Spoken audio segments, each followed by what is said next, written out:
I think that the first question that people need to ask themselves or their clients is, are you happy? Someone would be like, oh, James, you put on a few kg. I'm like, yeah, but I've been putting out 2 YouTube videos a day for the last month.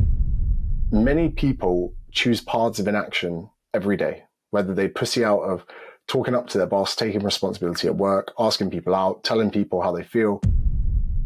Hi, everyone, and welcome to this episode of the podcast in partnership with Smartcasts and Najahi Events. More about our incredible sponsors later. Okay, today's guest, he's a pretty outspoken bloke, if I'm honest with you, and that's why I like him. He has millions and millions of followers all over the world. But let's go through an intro just so you know who you're dealing with here.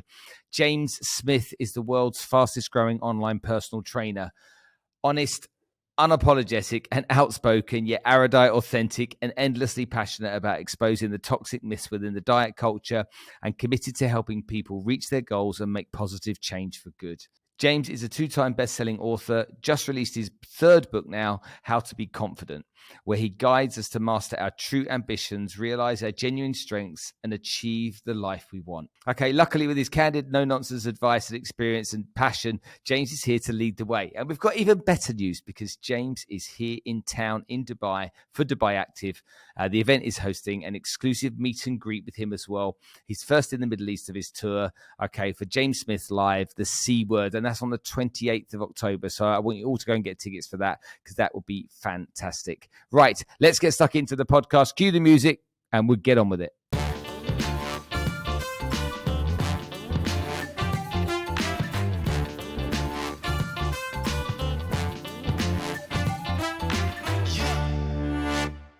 Organizations such as Smartcasts, who are solving the problem of food security in the world, have supported this podcast because they believe in the mission that I'm on. When you understand the work that they do at trying to solve the problem with this massive population growth we've been having over the years and providing a way of bringing food safely to everybody, it really is something I admire. And lastly, thank you to Najahi Events, who have been sponsoring us now on the podcast for over a year. Najahi bring motivational speakers to the region to help inspire, educate, and motivate you to achieve better success and live a better life. Well, James, thank you so much for coming to join us today. It's fascinating to have you on here because you really are somebody that I resonate with because I think a lot like you. Maybe I'm not quite as brave as you to stand behind the kind of things you stand behind and call what I would regard as the bullshit out in many respects. So for people here in Dubai that are going to be meeting you very soon, because you're coming over to visit us, just tell me a little bit more about where you're from, what you do, and how on earth you got into being this truly world-renowned almost with your social media following personal trainer that just says it as it is. Yeah, I mean, humble beginnings on the gym floor. Spent nearly 4 years doing one-to-one sessions. And in my head, the highest level, I was like, do you know what? One day I might live in Dubai because it's the only place I might get £100 an hour for PT. So, that was the highest place I was thinking of going. I was like, I'll learn my trade on the gym floor. But before getting there, I was thinking, where everyone else looks to investments in like bricks and mortar, mortgages, whatever, to me, it was a social media strategy. Where I was like, if I pay in with a bit of helpful content every day, in 10 years' time, I may not have a house, but I might have several thousand people that might buy a book. So that social media strategy kind of got a bit carried away, if I'm honest. I said no to my first online client, who actually was someone who lived in Dubai. And I emailed him back saying, it's a long way to come for a consultation. And just from there, things have kind of evolved. And I'm still coaching. Probably the majority of my income comes from an online PT app. And now I'm fortunate enough to have multiple revenue streams that all stem from education. So whether it's books, whether it's my online PT, or whether it's talks that people attend. So it's kind of a bit of a niche route where I think I must be one of the only people with over 1 million followers on a couple of social media platforms who's never done a paid post. Interesting. Now, there's a lot of personal trainers out there that from what I see, because I go every morning, I go 5 days a week to the gym. I train at 5 a.m. every day with a personal trainer, guy I've got a great relationship with. But I don't think personal trainers have got a bloody clue, you excluded, how to market what they do. because there's not, I'm 179 centimeters, I'm 85 kilos, I'm 52 years old. I'm not thin, I'm not fat, I'm just a little bit. I've got a couple of muffin tops on the side. I go and train every day. I try and watch what I eat, but I'm not perfect. But when I see these people posting their kind of like their perfect bodies, their perfect images, it doesn't motivate me to want to work with them. It almost intimidates me a little bit not to want to be around them. What's your thoughts on that?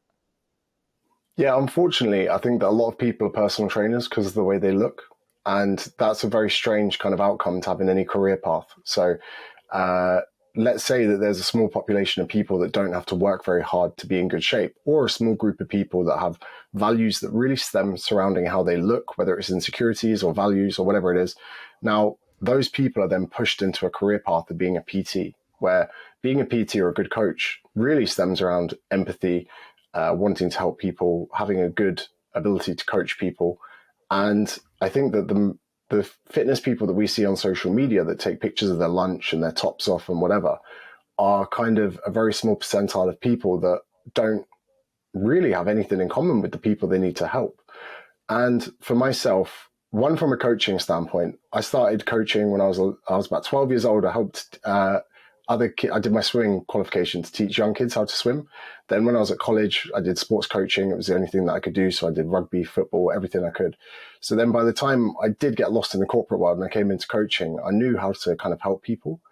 And a lot of people that are caught up with how they look and want to do physique shows and competing or whatever, there's been like a muddied water between it, and they don't realize that they're alienating the people they're trying to help. I had a conversation with some PTs this week where I said, on your PT gym board, you go into a gym, you see like 10 different personal trainers. I said, number one, make sure that you don't have your top off. Like, you having your top off on a professional photo, it may look good and get you some double taps on social media, but it's not going to bring a prospect further down the funnel towards having you as a client. And I said, second of all, stop talking about yourself and start talking about how you can help your client. In my gym, there was 10 PTs and everyone spoke about swimming for county and what accolades they did and how many times they competed. Mine just said, I help people lose fat, and if they want to build muscle, I help them build muscle. It was one sentence. It almost looked ridiculous amongst the rest of the PT board. And like you say, marketing is something that I didn't even realize that I was quite good at until I realized how bad everyone else was at it. And it sounds really crass to say this, but when I was younger, especially as like an 18, 19-year-old, all I wanted to do was get laid. And so many of the lessons in marketing stem from actually wanting to get laid. That's the very first sales funnel that I ever knew about. So applying that to business and being a bit more savvy with that really did help me. And I know it sounds ridiculous, but it's one of the first lessons I teach any business owner when it comes to marketing. See, the question, I suppose, nowadays is what's more important, being able to market yourself, your product and your services, or being good at it. And I think if you can be both perfect, and if you can be good at marketing, no matter, I'm not talking about being PT here, in anything, is Coca-Cola better than Pepsi? Well, it's definitely marketed better, isn't it? Because, the percentage of people buying Coke, no one says, let's go for a Pepsi, do they? And so you see those types of people, those types of industries are smart marketers. They may not always have the best product. Why is it though? I literally live this because people say to me, "Oh, you get up at 4:30 every day. You go to the gym at 5," and I'm like, "Yeah, but it's what I do. It's what I do every day." I'm not suggesting everybody else does it, but I find it hard to lose weight, and I'm intimidated when people talk in a language around losing weight and all of this kind of like technical stuff with biohacking and all of these. I mean, the amount of people that have come in and told me I need to take these injections and that injections, and I don't mean steroids or anything. I mean, what's the stuff you have to help me out here with some of the stuff? You got SARMs, you got peptides, testosterone. Yeah, peptides. That's it. Peptides and testosterone and stuff. And I'm like, why do I really need to take this? I'm okay. I mean, I don't drink. I don't go out late at night. I'm 52. I'm relatively healthy. I think the first question that people need to ask themselves or their clients is, are you happy? And then we can work back from that. Because if you've got a balanced lifestyle, you might not be getting the phone ringing anytime soon to go on the front cover of Men's Health. But if you've got these pillars of your life, whether it's sobriety, business, you've probably got a lot of things. If you're like me, business on itself, I'm a bit under the weather today. It's why my voice is a bit deep. But I've worked harder today than any other day because it's filled my quota of happiness. So where I don't feel 100%, I'm actually doing more work than usual. And it sounds like such a weird thing. So if you're someone that's getting enough, happiness, that's fine. I think the real question is if someone says, no, I'm not happy, and we look as to why it is, they go, oh, I don't feel good with my top off. I've got low mood, all of these things. Then we can start to address with those things. But it's annoying that people live in this world where they're like, well, we need to make you perfect, when I actually disagree with that. I think we just need to make people happy. You might hear them. There's a thin wall between me and my parents have never stepped foot in a gym in their life. They will pop open a bottle of wine about midday and they'll just happily drink up until dinner. Now, I'm not going to put my fitness values on them because they're happy. Now, if they said to me, son, we're not happy, we need help, then I might try and clean their life up. But yeah, it's almost like quite a pushy industry where people are like, you need to fast, you need to give up breakfast, you need to stop having coffee, you need to have a pre-workout. And you're like, whoa, like we're all very different, going in different journeys in life. Don't try and tie everyone with the same brush. Any time I've ever tried to make a science out of what I'm doing myself and go to the doctors and get the blood tests and everything else, and all this information comes back to me, what am I allergic to, what am I not allergic to, and DNA testing and stuff, it always comes back as a quite convoluted information, which becomes a little bit overwhelming. And the only thing that ever seems to have worked for me is to stop shoveling shit in my face. And if I do less of that, then invariably the muffin tops get a little bit smaller. Yeah, 100%. And I mean, myself, I go through peaks and troughs where I lose my routine when I'm at home. And also I'm worked a bit harder because I'm back in the UK. So I always see like a trifecta of business, relationships, and physique. And you can only really have two that you can focus on at the same time. So I'm always quite happy to let my physique go. Someone will be like, oh, James, you put on a few kg. I'm like, yeah, but I've been putting out 2 YouTube videos a day for the last month, or, whatever it is. I've done I've done the tours. And yeah, I think that people just need to be more realistic with it. There are many more metrics to so many of the things we do. And like you say, some of the obvious stuff, when I get my routine back, I'll probably eat smarter, have takeout less. For me, almost when I'm staying with my parents, I know that I have no control over what's for dinner. So that doesn't make me want to eat well at lunch. Because if my mum brings out toad in the hole or something that's one of my favorite foods at dinner, then I'm done for. So I kind of dial back on that and just put my energy into other places. Toad in the hole, man. A lot of people listening won't know what on earth that is, but I haven't heard that for years. I love toad in the hole. Gosh, toad in the hole, man. This was something that I said, my girlfriend's Australian. I spend a lot of time in Australia. And she's like, what food do you miss from home? I was like, oh, toad in the hole. And she's like, what? So for anyone listening that doesn't know, it's like Yorkshire pudding batter with sausages in it, and you have it with mashed potato and gravy. So I come home one night from training and she's there YouTubing how to make it. And, if someone's bringing that out in the evening, you can say, James, you can stick to your diet or toad in the hole. I'm not sticking to my diet. No way. I'm sure I'm going to get messages after this. You eat that? What, that batter with a sausage in? People seem to think like, oh, you're a PT, this must. And I was like, no, I'm a normal person. I go through the normal cyclical bouts. I actually go through the exact same problems that everyone else does, and I struggle with food. I struggle with cravings. I overeat all the time. I have this thing where I can't just stop eating when I'm full. I have to get to the point that I'm a little bit uncomfortable. So that, I think, is why some people resonate with me, because I'm literally the exact same person as most of my clients. Yes. And I think, yeah, that's why a lot of us resonate with you. You seem to, I mean, what is the one that makes me laugh a lot? I love the one with the lemon juice. That one cracks me up. When I don't know how long ago you made that one with someone putting lemon juice in water in the morning. You just like 3 drops of lemon. What kind of a difference is that going to make to your life? But calling them out, I think, is brilliant. And being, there's an element of satire in there. And for sure, you have some form of strategy, which we'll probably talk about in a little while in terms of how you market. But do you call them out because it makes you angry? Do you get frustrated with a lot of this nonsense that's out there? Is that what's compelled you to even start calling people out or calling certain processes out? Yeah, I mean, if we rewind 10 years, maybe even a bit more, I bought a DVD set called The Insanity Workout, where it was like a sleeve of DVDs, and I put them in and I did the workouts and nothing happened. And I was working hard. I was doing the high knees and the mountain climbers. And like afterwards, a month later, no progress because I didn't change any of my diet. I just was doing more HIIT exercise. I was deflated, and I was like, I didn't have a lot of money then. I've just spent like 80 quid, which is a lot of money for a student back then, on this shit, and what I would have done to have someone snap me out of it and almost slap me in the face with the reality. Like, and I think this all the time. There are times actually where someone maybe even 3 years ago said to me, "Oh, you should probably work on your YouTube a bit more." Let's say, just out of context, and it kind of fell on deaf ears. But if someone sat me down and really drilled it into me that I wasn't doing the work and that it wasn't the algorithm, it wasn't anything else, it was the fact I was being fucking lazy and I wasn't putting the work into the places that I needed it to, I would have a completely different channel than what I'd have today. So even in my own personal life now, I kind of wish there was someone in my life that just told me how it was and snapped me out of this like, this reality of, oh, it's this, it's this, it's this. So now I almost try to be the person I wish I could have had 10 years ago.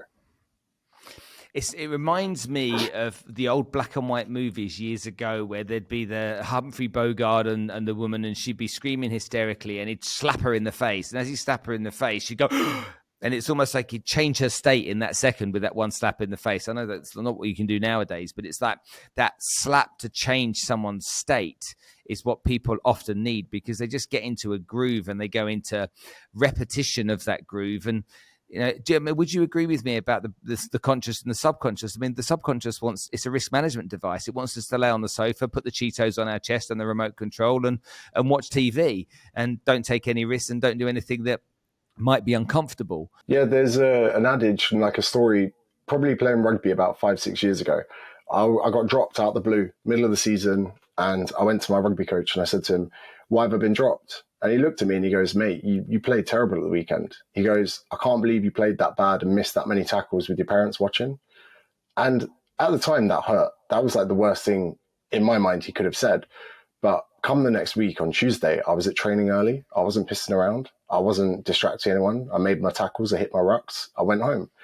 And the most dangerous thing that could have happened then was to him to have protected my feelings and just told me, "Oh, Smithy, mate, it's a player rotation." If he had lied to me or spoken to me with my feelings at the forefront of what's important, I wouldn't have come with the same attitude and got my position back in the team. So there's this, everyone out there is like, "Hey, babe, you're beautiful. You can do this." And I was like, yeah, maybe there are coaches that need to be that way, but I'm only talking to people that need to be spoken to like I need to be spoken to. I need to be torn down a peg to really listen because I'm stubborn, and there are a lot of stubborn people out there that need help. So it is definitely it's an objective of mine to talk to people that way. And it also is polarizing, and it kind of gives you your own identity in that space as well. And the best thing is, this is the thing that most people don't understand. If they don't like that approach, they don't have to buy into it. Okay. There at schools, we've seen over the last, I don't know, decade maybe, 4th, 5th, and 6th place meaning something. Playing sport for fun, winning isn't everything, just enjoy it and have fun with it. And to me, that doesn't teach kids what it's going to be like in the real world, about how they're going to have to face the facts. I'll give you a great example. My eldest has just finished university in July. She's a graphic design graduate. She's out applying for jobs. And I know for sure she's not going to get the first job that she wants, and she probably won't get the first 5 jobs that she wants. If she doesn't understand, that element of rejection will hit her and hurt her quite badly, But if she knows that you've got to be the best to be able to get it, and you understand that rejection is part of the journey, then you can deal with it much better. But when you see kids at school, it's like, well, everyone's a winner, here's a trophy for coming last type of thing, or here's a certificate just because you contributed or just because you showed up. That doesn't seem to sit well with me. How do you feel about that? So when I was younger, I used to work in shopping centres. The people that stop you to try and sell you something. I was working for Love Film, who kind of took the market after Blockbuster, where you got posted DVDs.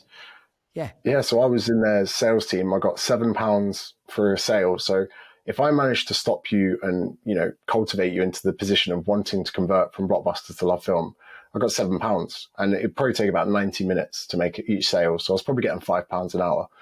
And I would get rejected constantly, which set me up better for then doing door-to-door sales for N-Power when I was 21. So I got a good grasp of rejection and failure. And one of the first parts of my talk is telling people about the utility of failure, because failure teaches us how not to do it, but also improves our competency. Every time we fail or get rejected at something, it makes us better. Also, not only that, losing is a very powerful tool. It should be gut wrenching. It should be painful. It should really affect your mood. Especially one thing that's probably wasn't catered for. I didn't know this till I was probably 26 is how much of a hyper competitive person I am. It was almost suppressed out of me. I'm creative and hyper competitive, and I didn't know until nearly a quarter of a century into my life. So one thing I found is that at school, you're kind of shunned for creativity, and also in the workplace. If you're on a starting salary of £20,000 a year, they don't want you to be creative. They want you to hit the phones or to, do your bloody job. So there's those things that people don't recognize at school. But also, I don't like the fact that the reason they're giving everyone prizes is because they don't want to see sad kids or see kids upset. But that's the very thing they almost need. Because if you get given gratification for all of your efforts, like you say, that's not the real world. You need things to fall on their ass. You need to get beaten. This is another reason that I'm a wild advocate of Brazilian jiu-jitsu. And I don't know if you've ever done it yourself. No, never done it. So it's one place in the world where money, followers, fame, status can't protect you. And no matter, it's on me. If I go and compete and I lose, there's no one to blame. That's on me. The person was better than me. I lost. And there's no trophies for, oh, well done, mate, or anything like that. And it's a super respectful martial art where there's no striking or kicking either. It's very much like chess. And it worries me that we're breeding almost a soft generation of people where we're more worried about people's feelings than their developments. I think that's quite a worrying place to be in. How does someone with your kind of platform address something like that, though? How could you make a difference to that problem? Because to me, it just makes me angry. Because I want my kids to be ready and prepared to go out into the world and face what they've got to face and make the most of it, and deal with whatever comes their way. I'll give you an example. When I first started work, my job was in London, in the city, in EC3. I was selling office equipment. I had to make 100 cold calls a day, every day. But my boss said to me on the first day of work, he said, make 100 cold calls and go and find me 100 people to say no. And I was like, what? He's like, go and find 100 no's. And so I went back at the end of the day, gave me a couple of high fives. Well done, son. See you tomorrow. Day 2, go and get 100 no's. I did that exactly what he said. Felt a bit weird, but I did what I was told. And day 3, he said, get 99 no's today. I want 1 yes. But what he was teaching me to understand is that you need rejection to find success. You need rejection to find acceptance. And so if you start to see that rejection's a really important part of getting somewhere, then you'll deal with it much better. And I thought that was such a critically important skill to teach me at the age of 18 or 19 or whatever I was at that time, so that then for the rest of my life, rejection has never really impacted me. If you say no, you say no. So what? Come see, come say, But for my daughters, I want them to understand you're going to get the door shut in your face. You're going to get people to say no. Guess what? That's part of life. There's 2 lessons I learned from a manager at Empower. I've never had the chance to thank him either because I can't even remember his name. But the first one was, I said to him, I didn't get a sale. And he goes, why? I said, they could only save £5 a month. He goes, that's £60 a year. And I was like, oh yeah, I shouldn't have framed it as £5 a month. I should have framed it as £60 a year. And then I called him up because I wanted to quit. I said, it was November. I was in Gloucester. My postcode was GL1. I was like, I don't want to be doing this. And he gets out his laptop and he goes, mate, he goes, you get a sale in every 100 doors. He goes, that's really impressive. And not to mention, some doors I wouldn't knock on because I just didn't like the look of them.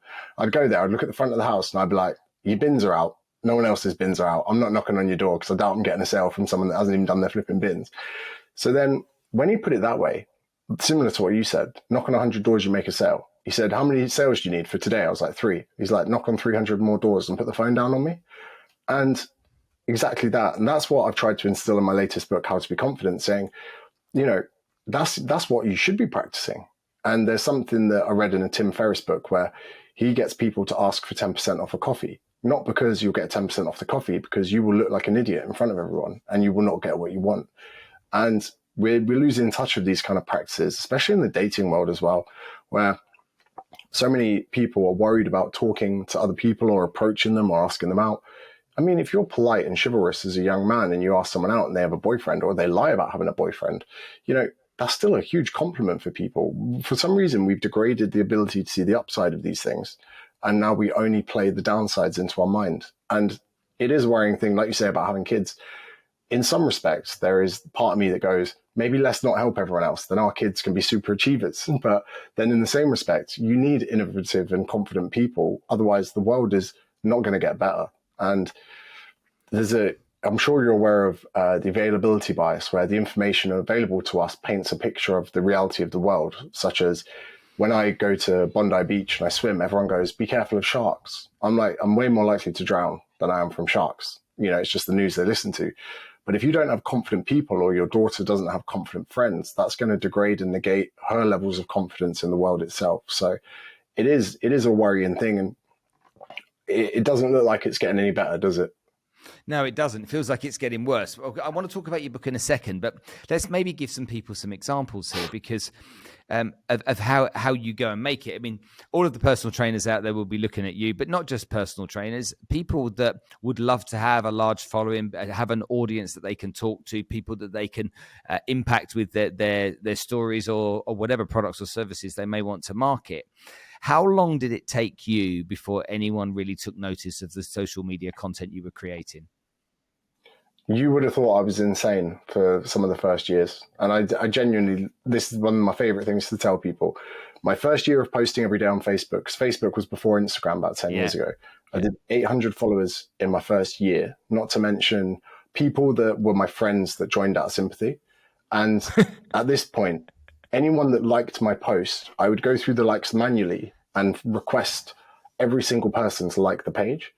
Then my second year, I got 2,000. So it was another 1,200. So you're looking at 2 years of work every day outside of PTing, and I'm at 2,000 followers. And I remember I was buzzing because I had more followers than my rugby club.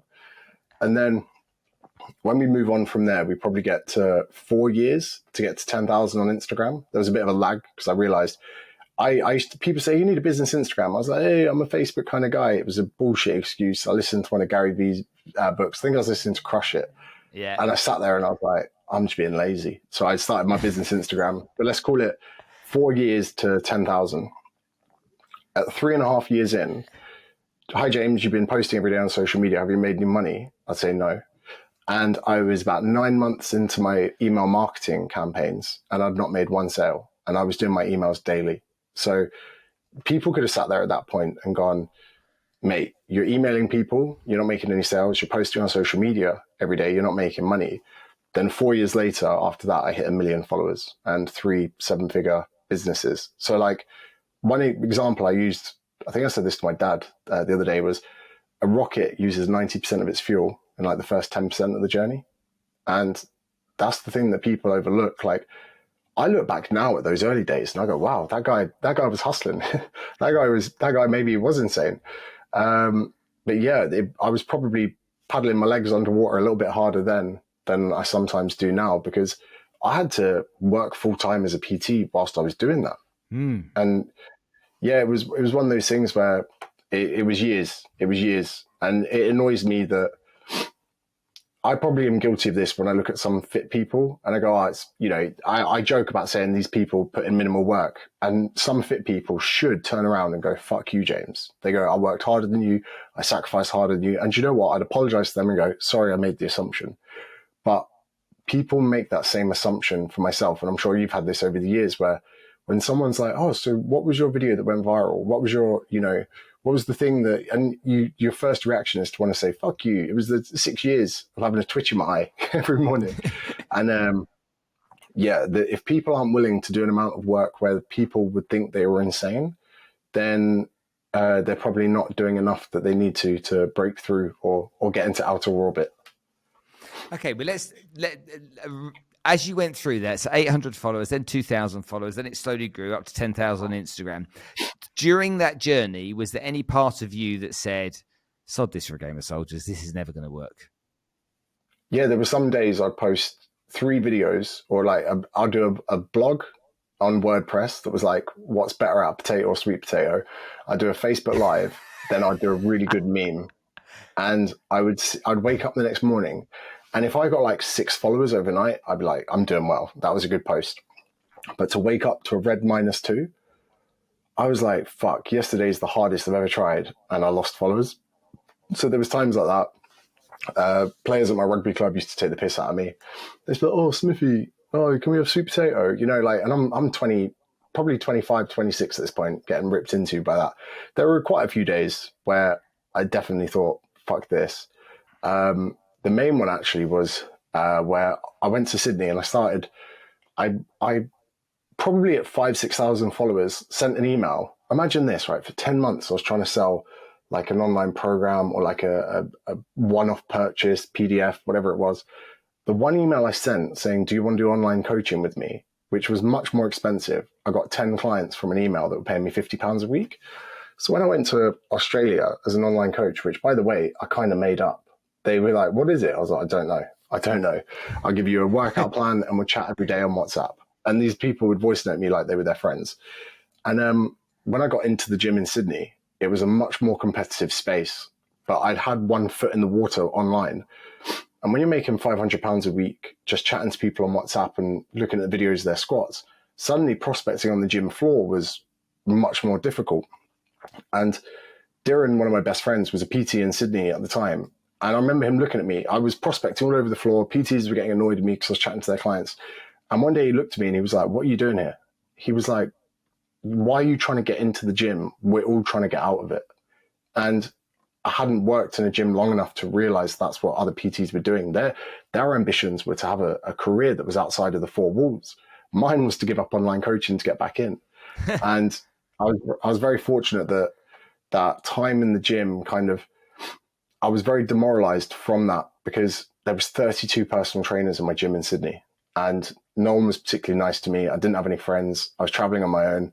There was only one person that was actually kind to me on the first week because everyone dog eat dog doing their own thing. And I remember nearly having like a little breakdown where I was like, I can't do this. It was like one of my ultimate failures as a PT, but that's what stemmed me to really hit social media because I joined the gym in February and I quit the gym in May. And once I'd kind of taken off a bit, I was like, I can't slow down because I can't go back to that gym. That's a strong emotion, isn't it, that you feel with that kind of story behind it. Tell me, when you look at when you had your first kind of like I'm winning moment, how far into your journey were you? You know, there was that, because I've had these over the years. There've been little wins. I look back on them now and they're insignificant, but in that moment, it was like, yes, okay, I've got this. Is there any moments you've had?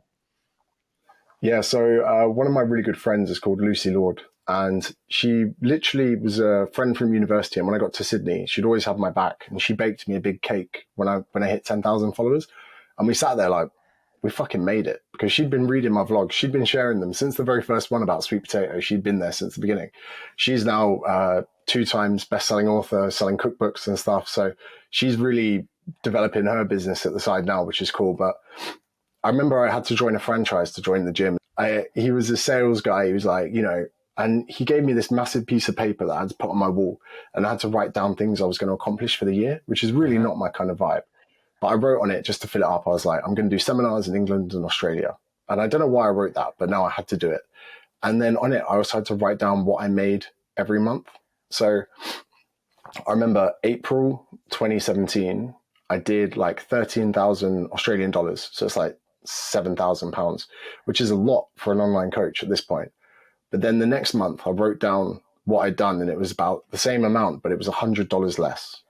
And I remember sitting there on the edge of my bed and going, fuck. I was like, this isn't good. Like, I've made $100 less than I did the month before. And I took that really personally. I never really looked at my finances. And I remember checking it the next month, and it went from like 14,000 to like 28,000. And I sat there and I looked at my friend Lucy, and I was like, I've just made £12,000 in a month. And she looks at me and she goes, you're going to be a millionaire. And I remember being like, nah. I was like, I can't believe it. She believed it before I believed it. And then when I kind of really got to terms with that, there was like pride, there was being proud, but like, it was only a small, significant amount of money, but I quite liked the fact that there was that dip. And then I saw from that, the reaction I had to feeling disappointed made me make more money. And I thought about it. I didn't miss one alarm. I didn't skip one day. I didn't have one day off. I still enjoyed my life, but I then realized at that point, if I put my mind to it, I can get more out of it. This kind of a weird sensation to say, because all my life I worked for salaries. And then as a PT, I was limited by the amount of hours I was doing. for once in my life, I realized that it's my initiative that's going to determine how much I earn. I love that story. So take me forward then to the time when you started then to start realizing that your content was really making a difference or having an impact and increasing that audience. Did you go from like 20, 30,000 up to a much bigger number very quickly? And were you, yes, I've got this, I know what I'm doing in your mind? Or were you just staggered by that as it happened at the time, thinking, what on earth have I done? I don't know. You couldn't pinpoint it.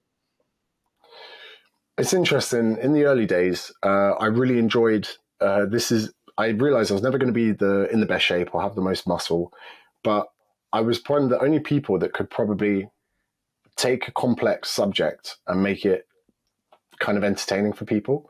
Uh-huh. So when I started doing that, I realized that people are on social media not just to be educated, but to be entertained. And if you can tread the water of both, then, happy days. So I then got very inspired by the fact that I could listen to a very boring podcast from a very well-educated person. And I know that the people that follow me are never going to listen to this person. So I was like, every day I'm going to go for a walk, learn about something, put it into a podcast. And after getting into that, I was starting to get good reactions. I was listening to the right people. When I got to 100,000 on Instagram, I remember I was in Ibiza. I kind of sat there on the edge of my bed with a bottle of champagne like, this is insane. This is insane. Because that was a lifetime goal that I put on that big bit of paper. I said, before I die, I'll have 100,000 followers. And it was about a year and a half later, and I'd already done it. Then you would have spoken to Luke, my manager, in arranging this podcast.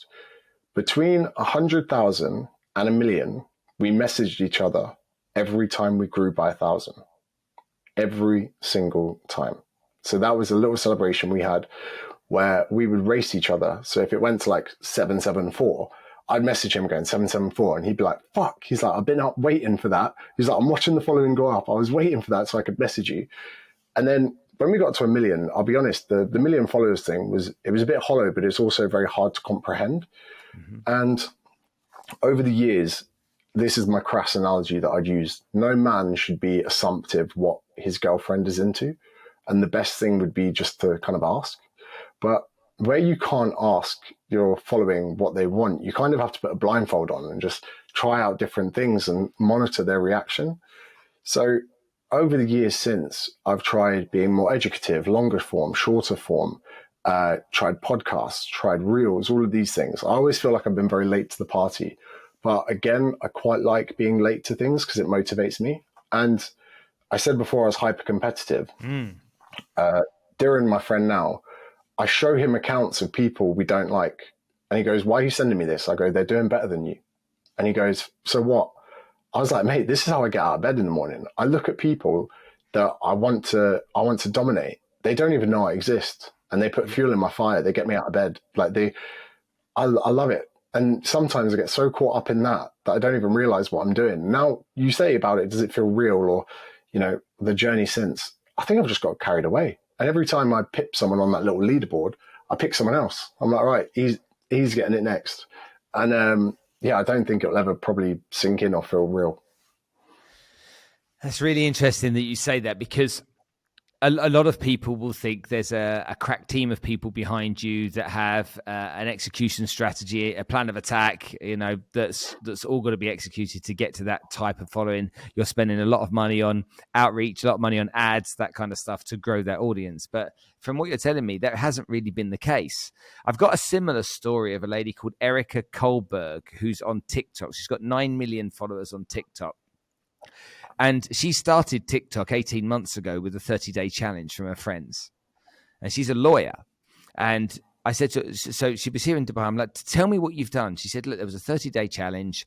I just looked at everything. And I'm like, right, what's the most important thing?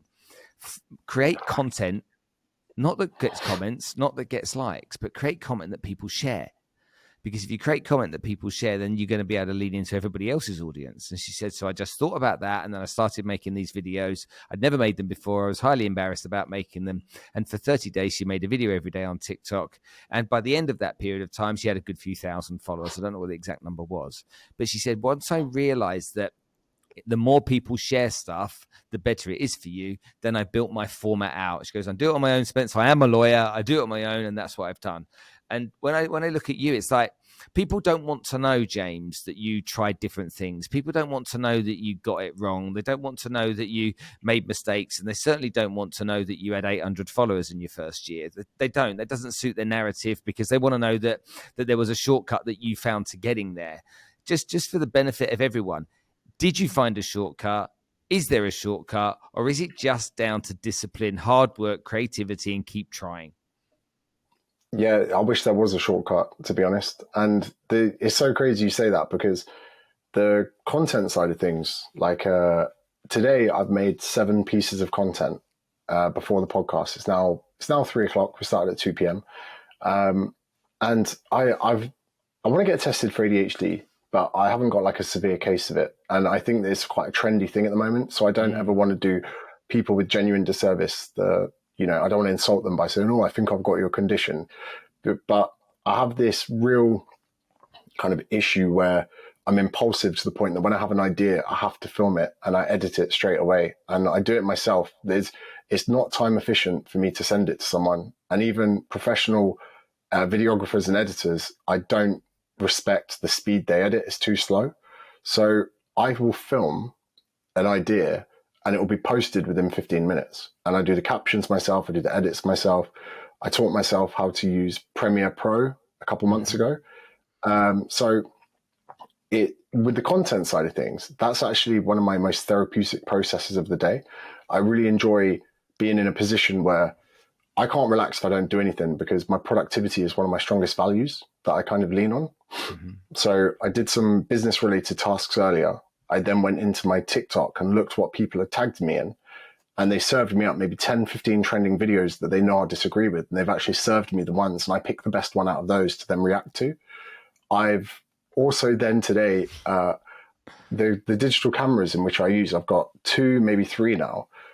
I bought a new microphone for my DSLR camera. And I went onto YouTube to look at the settings for what best to set it on. And then I realized that I was using it to find out more about the piece of equipment. So then I thought I should do a video on my exact technical setup I have for filming. And then I was like, I can't do anything today until I've done that. Then I went down a rabbit hole of how to make my thumbnail on YouTube. I wanted the little white silhouette around it. So today I've learned so many things about not only the microphone that I'm using, I've learned about how to get the silhouette on the thumbnail. I've learned so many things about tasks that I should be delegating, but that little itching, impulsive part of my mind can't stand waiting on people to get something out there. And I would rather post a post at midday that does worse than wait till 7 p.m. to post it at the optimal time. That is fascinating. Tell me something though, because I really resonate with this. Let's say you really want to make that video, but you can't, for whatever reason, you can't make it and get it done. Does it go into a place that never gets used again, as in you never go back to that idea or that concept or that video you want to make, or because other ones come along? Or do you sometimes go back and go find it and say, I still need to do that? I'll make a list on my phone. I'll often pull over my car when I'm driving because I don't trust my mind to remember it. And then if I forget it and I remember that I've forgotten it, I never forgive myself. So if I then get home and go, what was that thing? People can't be around me at that point because I'm so frustrated with myself. I used to wear a Garmin, especially during the pandemic. And I had one of those like Phoenix 6S Pros, whatever. My heart rate would go into rest and digest. Yeah, there it is. Yeah. You know, when you have like the orange and the blue for your heart rate, whether you're in like a sympathetic, parasympathetic, when I edit, my heart rate drops and I go into the blue heart rate zone.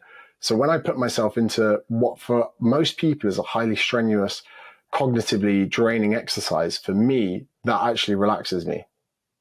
That's a superpower. That's a superpower, because people don't have that. That is really unusual. I filmed 20 gigabytes of filming in Turkey when I was there at the weekend with my friend. And I got to the airport and I said to him, I'm going to edit this on the flight. It's a 4-hour flight. I said to him, like, I'm really excited to spend the flight editing. I edited it before I boarded. I made like a pretty high edit vlog in the lounge in the hour. And my friends are like, how the fuck did you edit that so quickly? But for me, it actually took up so much of my mind that I couldn't relax until I'd done it. And I was like, I just want to watch movies on the flight. I need to get the edit done. So it is a bit of a superpower. And I get so caught up in that. And I suppose I came from I used to love games when I was younger, like Call of Duty, anything. In the pandemic, I played a lot of Call of Duty. And I'm hyper competitive in that. I need to be putting something into that to, I don't know, I always need to be getting better in things. Tonight, I'll be able to go to sleep knowing that I made 7 pieces of content. I did your podcast and I've got 2 hours of training later. I haven't got time to be ill today.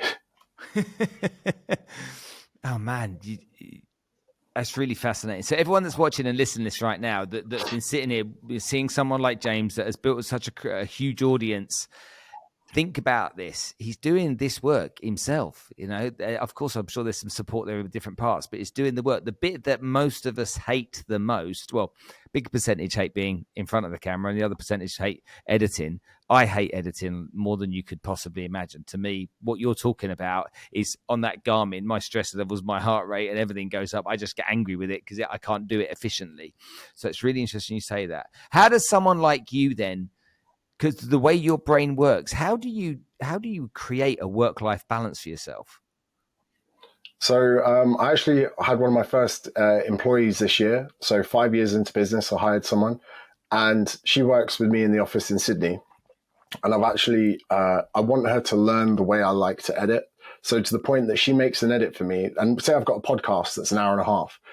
I don't like chopping it up and making clips because it doesn't excite me because it's a project that I've already finished. Whereas new spontaneous content does. So she's very much got a value add there.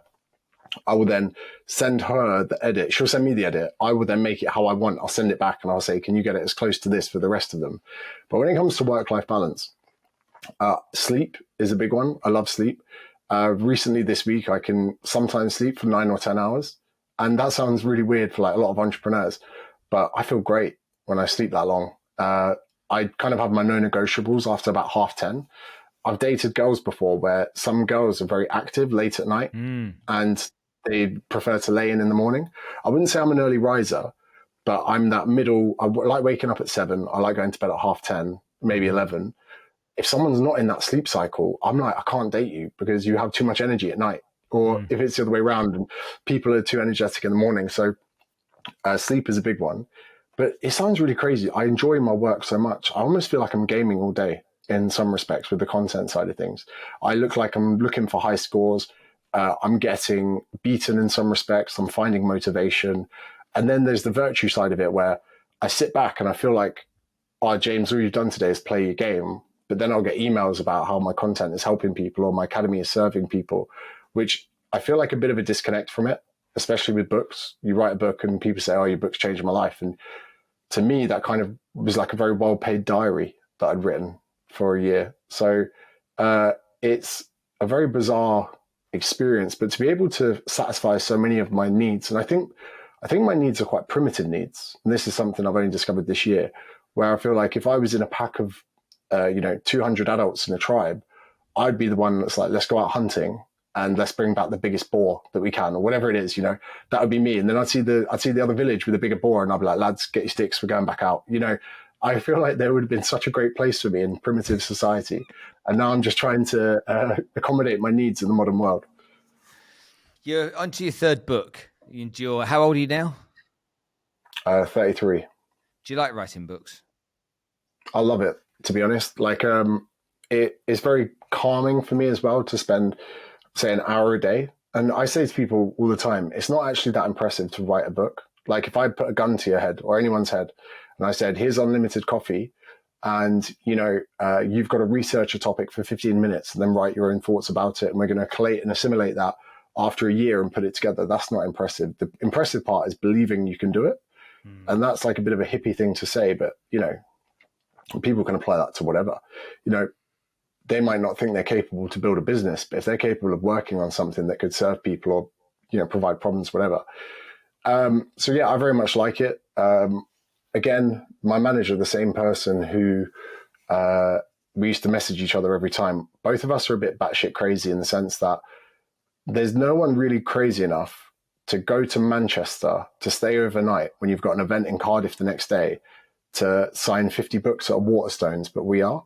So when the book release came, We went to Manchester, signed the books, got the train to Bristol, signed books, did the event in Cardiff. Then at midnight, drove back to Bristol so we could fly to Newcastle to sign books before our event in Edinburgh. And like, no one really is that stupid enough to spend £2,000-3,000 to sign 200-300 books. Like, we make about £1 a book, but that kind of batshit crazy mentality of that we love. And so the book writing process isn't just the book, it's not just the sales, it's also that crazy period and the excitement of something being out of your hands, similar to Brazilian Jiu-Jitsu. I don't decide when I get my next belt. I'm currently a purple belt. There's brown and there's black. It's subjective and it's based on the effort you put in and the appreciation of the people around you. The same goes with the book. I can't force people to buy it. And that excites me as well, where I got the Sunday Times #1 bestseller on this one, but I was prepared for it to go both ways. I was almost weirdly, I was okay with not getting it because I would be very excited to see what that would have done to my trajectory of other things I was working on.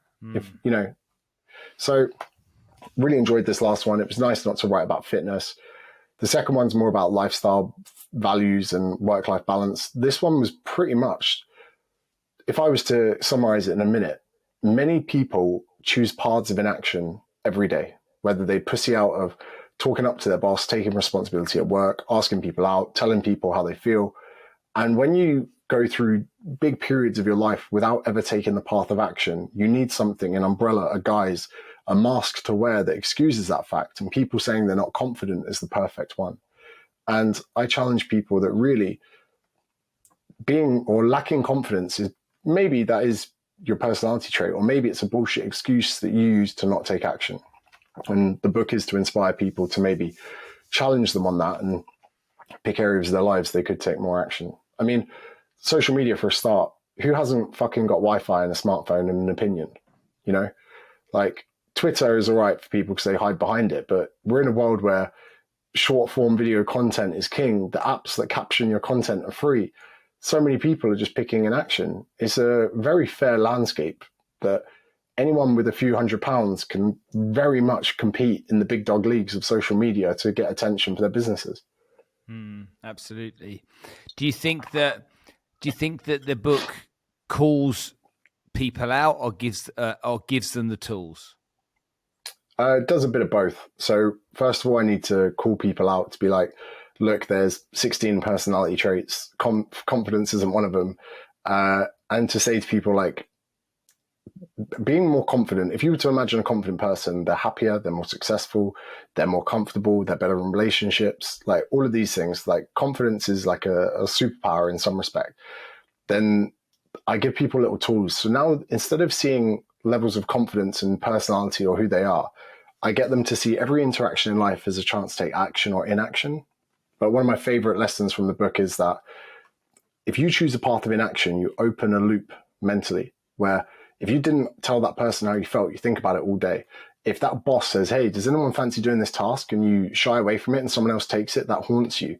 Like, people should be going through life trying to close these loops, not so much because they want to be more confident, but they want closure on these things. It's called the Zeigarnik effect, where waiters remember open tabs in restaurants better than they remember closed ones. The second someone pays for their tab, the mental computing that deals with that doesn't need to think about it anymore. But open tabs or tasks that are left unactioned are ones that take up stress. In some cases, it gives people insomnia. Did I lock the door? Whatever it is. So you need to go lock the door. But with things like confidence, I say to people in my talk, I'm like, this is about identifying these opportunities. And even if you are uncomfortable, just close the loop, get closure. Even if the girl says no to the date, or your boss says, no, you're not experienced enough for this responsibility, or you apply for a job and get shut down. It shouldn't be about that. It should be about, going through life. Whenever that opportunity arises, you take action on it. And again, like you were saying before, we don't set the expectations as being a successful outcome. When you were to do those sales pitches or those phone calls, really the second that dial, you hear the ring, you've accomplished what you wanted to accomplish. The outcome is a variable out of your control. So to say to people to think that way as well, if you put together a social media post and you post it, if you can take, satisfaction out of the process up until that point, when it goes out, it's really out of your hands. What kind of books do you read yourself? This was an interesting one. I'm not going to slander them, but I went to meet with Penguin and HarperCollins when I wrote my first book. And Penguin were very surprised to the types of books and the amount of books that I'd read. So from lifestyle advice, I like some of Rolf Dobelli's stuff, Art of the Good Life, Art of Thinking Clearly.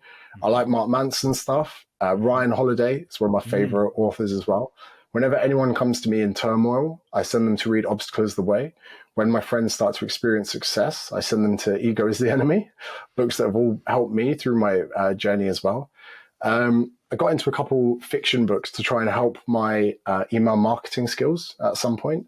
So there was a point I was reading Jack Reacher, because the point of a fiction book is to get you to turn another page. So if you want to improve your sales copy, there's no better place than fiction books. I've just actually bought a couple recommended to me. Think Again by Adam Grant. I've heard really good things about. I enjoyed War in the West recently, but I shouldn't be saying that to people, by Douglas Murray. So like they're a real mixture of stuff like from all over. And I've never been too entrepreneurial minded, and I've actually just bought a bunch of entrepreneurs' business books to see whether or not I would disagree with their values or not. So, from the book side of things, I do like that. But do you know what? Podcasts are so good these days. My reading has really been slammed because Rogan and Lex Friedman are putting out so many good episodes that the audiobooks are getting shunted to the side. Yeah, I think you're right about that. A lot of that happens. I mean, are you audiobook or are you reading? I'm audiobook, but when I come out to Dubai, I've actually bought 3 physical copies, so I've something to do when I'm sat in the sun. Okay, well, there's lots of things you can do sat in the sun here. Okay, but so for me, it's like the last book I actually picked up and read was one of Ant Middleton's books. I've been up Everest, and so has he. So I read that book, and it felt good having the book in my hand. But most of the time, I listen to audiobooks. When I come back from the gym, I go for a walk every morning for an hour, and that's when I listen, or if I'm in the car. But you're right, podcasts. There are so many great podcasts out there. There's people having really great conversations, either with great guests or discussing really interesting subjects as well. So. You like Joe Rogan's, you like Lex Friedman's. Any other podcast recommendations? Of course, your own. No, I don't mean with the Joe Rogan stuff. Like, I actually really like the variation of guests, and I actually fall asleep listening to podcasts as well. This is a strange one. I'm not sure many people do this, but I put a 15-minute sleep timer on because then I don't feel like I'm losing time. I feel like it's productive falling asleep time. I can always rewind the next night if I fall asleep too soon. But it's at the point now where my girlfriend's in Australia at the moment, and she says, you should listen to this podcast. I'm like, what are you doing listening to Joe Rogan? She says that now for her to fall asleep, she puts it on if she can't sleep because it reminds her of staying with me. But yeah, so I like that. I like the idea of absorbing information. And I definitely absorb information better when I hear it. And since being self-employed, it's a strange thing I've said to people. I've said I would never have considered myself intelligent until I was about 25 or 26. My capacity to learn was awful at school. I was asked to leave school at 16. I got 4 GCSEs. But when I got a little bit older and I started doing things that I wanted, suddenly this mental capacity to absorb and to learn was, for people listening that probably got young kids who are little shits, we have the capacity for it if it's in the right medium. And it's annoying that at school we're all kind of, learn this and write it down for an hour. That doesn't suit me as a person. And yeah, it's one of those things where there's kind of a bit of a broken system with the way that we teach and we learn. But yeah, I love listening to podcasts when I'm in bed. It's all about learning stuff that you're interested in. I think whenever you're interested in something, you'll lean towards it naturally. Look at your parents. My parents, they've got different areas of interest. My parents are just like yours. Wine's open at midday, but my dad knows everything there is to know about the history of golf. There's nothing he doesn't know about it. He can tell you everything about it, and anytime he can consume anything relating to that, you lose him in it. So I get what you mean. Look, it's been great having you on the show. Just let's get the dates clear for when you're here in Dubai. It's very soon. So where are you and when? Can you give me that? Damn, I'm just going to double check. I'm pretty sure it's the Dubai Trade Center, 28th of October. Just let me Yeah, I'm Dubai just Active going to make sure event. I don't. Yeah, it is 28th of October here in Dubai. So it's very, very Yeah, close, just a couple of days away. yeah, perfect. That's So yeah, I'm very much looking forward to that. And if anyone does see me out and about in Dubai, come over, say hello. okay. Just before we finish, just tell people what they're going to expect at the event. So just so they know what they're going to see. The Seabird Live, I'm going to be bringing the most compelling areas of the book to life in a way for people that read the book and want to understand it in a more jovial fashion, people that aren't going to read the book, or people that want 7 hours of learning over 2 hours with a laugh and a bit of crass humor. I'll give the show a 18 rating as well. Okay, so the book is called How to Be Confident. Go and grab yourself a copy. James Smith's the author. Have a read of it, and then make sure that you get onto the 28th and go and see James in person, because he's a character that you won't want to miss. James, thank you so much for coming to join us on the show today. I really appreciate your time. And when you're here in a few days' time, I'll love to buy you some lunch and show you a little bit about Dubai that maybe you haven't seen, so I can change your thinking and maybe get you to fall in love with the place again. Cheers. Thank you very much for having me.